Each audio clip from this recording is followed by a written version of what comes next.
Você acredita em dragões? Pausa por um momento e pensa na imagem que vem à sua cabeça. Escamas impenetráveis, garras que rasgam aço e um rugido que ecoa como um trovão. Criaturas de contos de fadas, de lendas sussurradas ao redor de fogueiras. Há milênios, a gente cresce ouvindo que são apenas isso, histórias. Mas e se eu te dissesse que a prova da existência de dragões não só foi encontrada, como está em exibição em museus ao redor do mundo, nesse exato momento? E se eu te dissesse que os primeiros caçadores de dragões não eram cavaleiros de armadura brilhante, mas sim fazendeiros, trabalhadores e até mesmo os primeiros cientistas da história? A verdade é que eles encontraram os ossos tão grandes que desafiavam qualquer lógica. Fêmures do tamanho de um homem adulto, crânios que pareciam pertencer a bestas saídas diretamente do inferno. Hoje, nós olhamos para esses mesmos ossos e damos a eles nomes como Tiranossauro Rex, Triceratops,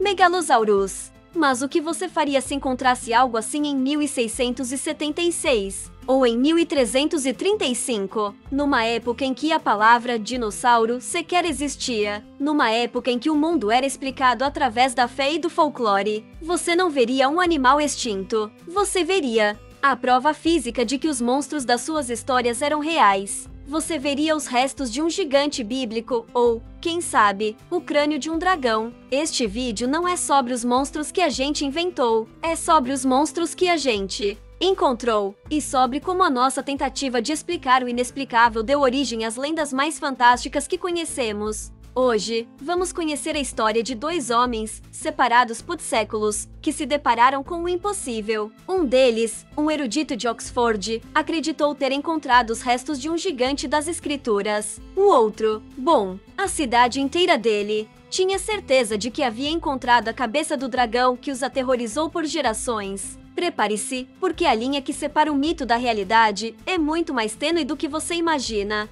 E tudo começa com um único osso. A nossa primeira parada é na Inglaterra, no ano de 1676. É um mundo em plena efervescência intelectual. A ciência moderna, como a conhecemos, está engatinhando. Isaac Newton está vivo. A Royal Society está desvendando os segredos do universo, mas, ao mesmo tempo, é uma sociedade profundamente religiosa, onde a Bíblia não é apenas um livro sagrado, mas um registro histórico literal. É nesse cenário que encontramos Robert Plot, um nome que talvez você nunca tenha ouvido, mas que é absolutamente fundamental para a nossa história. Plot não era um aventureiro qualquer. Ele era um homem da ciência, um químico e, mais importante, o primeiro curador do Ashmolean Museum, em Oxford, um dos museus mais prestigiados do mundo. Ele era o tipo de pessoa cujo trabalho era catalogar, entender e explicar as maravilhas do mundo natural. Um dia, um objeto peculiar chega às suas mãos. Havia sido desenterrado de uma pedreira de calcário em Oxfordshire. Era um osso, mas não um osso qualquer. Era a extremidade inferior de um fêmur, a parte que se conecta ao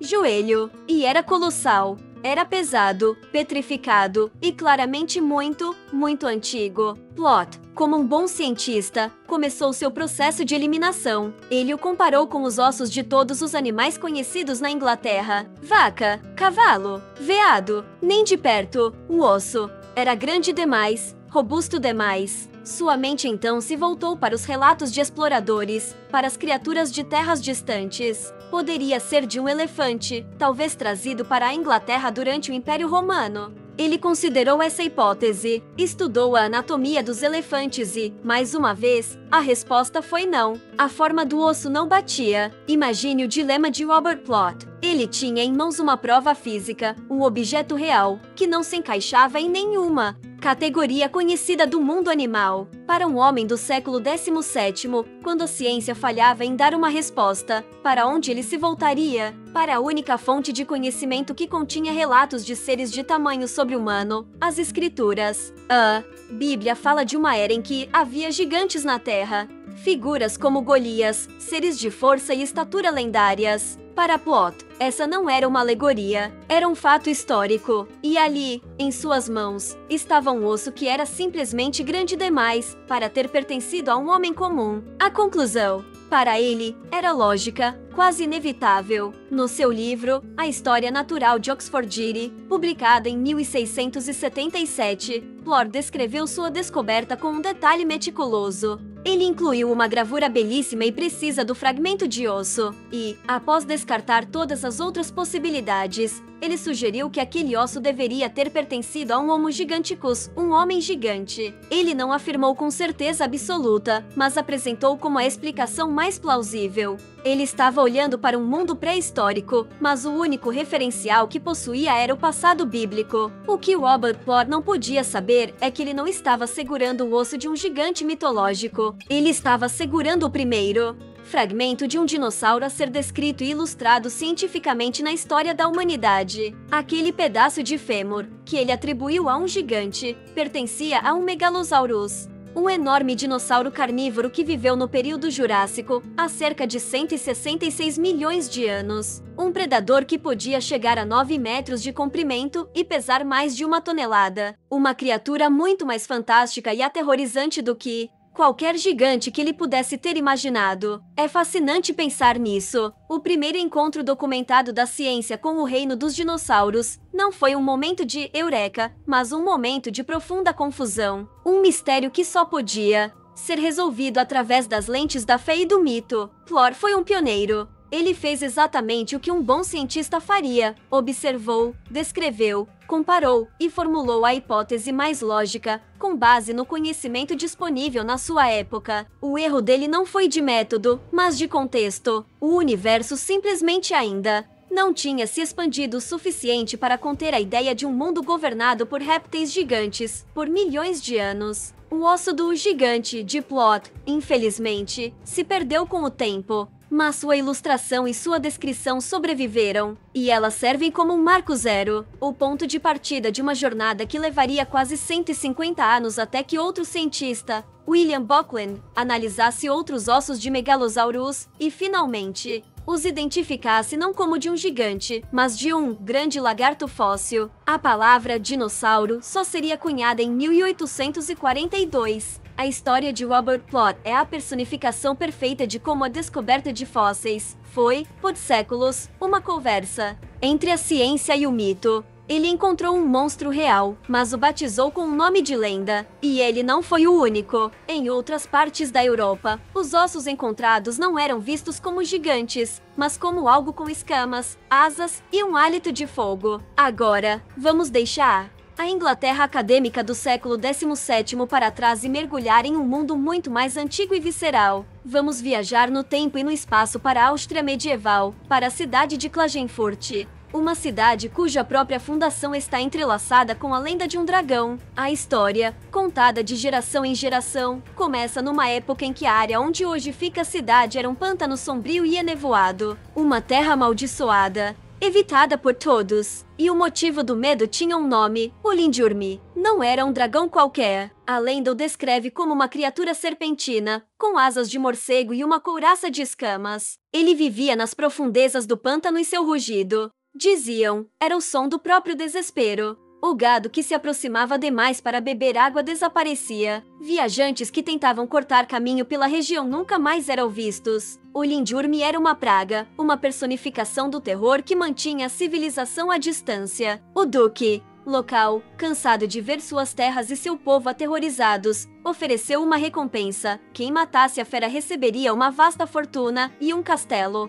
Muitos cavaleiros tentaram. Todos falharam, seus gritos ecoando pelo pântano antes de serem silenciados para sempre. Mas então, um grupo de homens do povo, não cavaleiros, mas camponeses astutos, teve uma ideia. Eles sabiam que não podiam vencer a força bruta do dragão. Então, usaram a inteligência. Construíram uma torre de madeira perto do pântano. No topo, amarraram um touro como isca. Mas a verdadeira armadilha estava escondida. Anexado à corrente que prendia o touro, havia um gancho gigantesco, com farpas afiadas como navalhas. O plano funcionou. Atraído pelos mugidos desesperados do touro, o Lindurmi emergiu das águas turvas. Ele abocanhou a isca com uma fúria cega e o gancho se cravou em sua garganta. Ferida e enlouquecida de dor, a besta se debateu, mas os homens, seguros em sua torre, puxaram a corrente com toda a força, arrastando o monstro para fora do pântano. Uma vez em terra firme, eles desceram e acabaram com a criatura. A terra foi libertada, o pântano foi drenado, e no lugar onde o terror reinava, a cidade de Klagenfurt foi fundada. Uma história de origem épica, de coragem e astúcia vencendo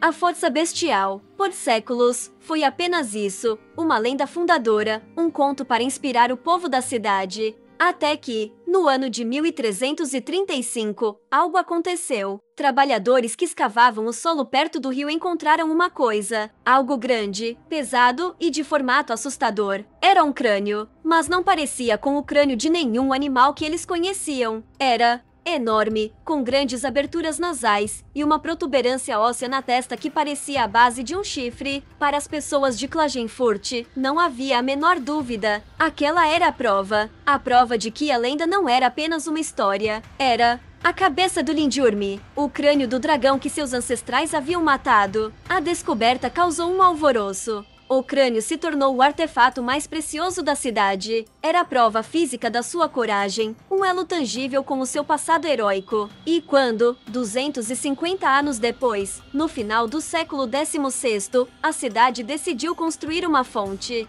monumental na praça principal, a Neuenplatz, eles sabiam exatamente o que o monumento deveria celebrar. Eles contrataram um escultor e deram a ele uma instrução clara: use o crânio do Lindjurmi como modelo. O resultado é a Lindurmbrunnen, a fonte do dragão, que está lá até hoje. É uma estátua magnífica, um dragão alado, com a boca aberta em um rugido silencioso, enfrentando uma estátua de Hércules que foi adicionada mais tarde. É o símbolo de Klagenfurt. E o mais incrível é que a cabeça daquele dragão de pedra não foi baseada na imaginação do artista. Ela foi esculpida com base em um fóssil real. Um crânio de dragão real. E aqui, a nossa história toma um rumo familiar. A ciência entra em cena. Por mais 300 anos, o crânio foi reverenciado como a relíquia de um dragão. Mas em meados do século XIX, um paleontólogo chamado Franz Angan teve a permissão para estudá-lo. Angan não viu um dragão. Ele viu algo igualmente fascinante, mas de uma era completamente diferente. Ele olhou para a grande protuberância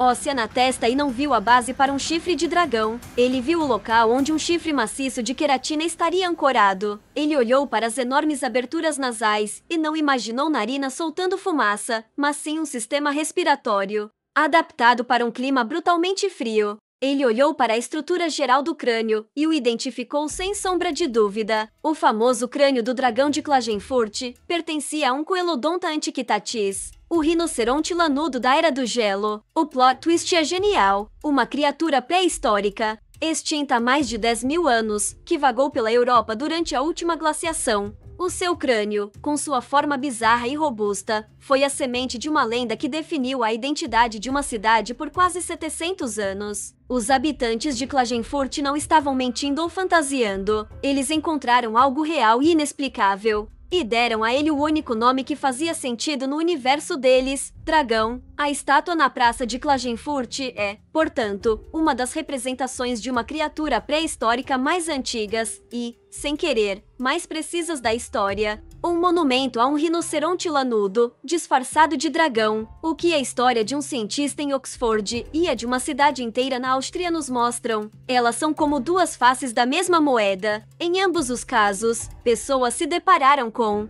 ecos de um mundo perdido, fragmentos de uma realidade tão antiga que estava além da sua compreensão. E em ambos os casos, elas preencheram as lacunas com as histórias que conheciam. O Robert Plot, o homem da razão e da fé, viu nos ossos do Megalosaurus a prova dos gigantes da sua religião. O povo de Klagenfurt, imerso em seu folclore local, viu no crânio do rinoceronte lanudo a confirmação do seu monstro fundador. Nenhum deles estava errado. Eles foram os verdadeiros primeiros caçadores de fósseis. Eles só não tinham um manual de instruções. E esse fenômeno não se limitou a esses dois exemplos. Pense nos mitos gregos sobre o Ciclope, o gigante de um olho só. Por muito tempo, os estudiosos se perguntaram de onde essa ideia poderia ter vindo. Hoje, uma das teorias mais aceitas é que os gregos antigos encontravam crânios de elefantes anões pré-históricos nas ilhas do Mediterrâneo. Um crânio de elefante, visto de frente, tem uma enorme abertura nasal bem no centro, que se parece muito com uma única e grande órbita ocular.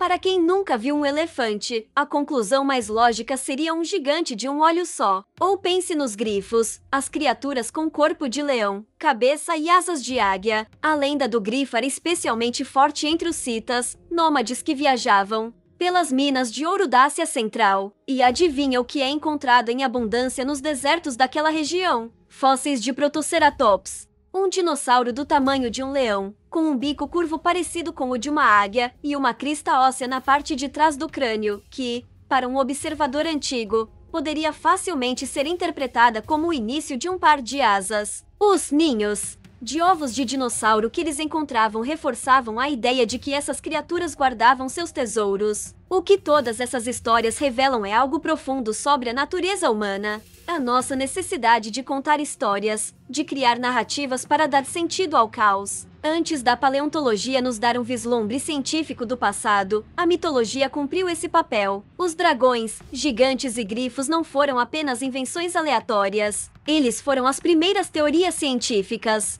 Foram as primeiras tentativas da humanidade de reconstruir as criaturas cujos ossos ela encontrava espalhados pela terra. Os primeiros caçadores de dragões não tinham picaretas e pincéis. Eles tinham a sua imaginação, as suas crenças e um profundo sentimento de admiração e terror diante do desconhecido. Eles olharam para o abismo do tempo profundo e, em vez de ver o vazio, o preencheram com monstros. Hoje, nós substituímos esses monstros por nomes científicos e reconstruções digitais. Sabemos que o gigante de Plor era um Megalosaurus e o dragão de Klagenfurt era um rinoceronte lanudo. Mas, de certa forma, isso não torna as lendas menos mágicas. Pelo contrário, saber que a lenda de um dragão foi inspirada por uma criatura real da Era do Gelo torna tudo ainda mais incrível. Mostra que o nosso mundo sempre foi um lugar de maravilhas, muito antes de termos as ferramentas para entendê-las completamente. Da próxima vez que você visitar um museu de história natural e olhar para o esqueleto montado de um dinossauro,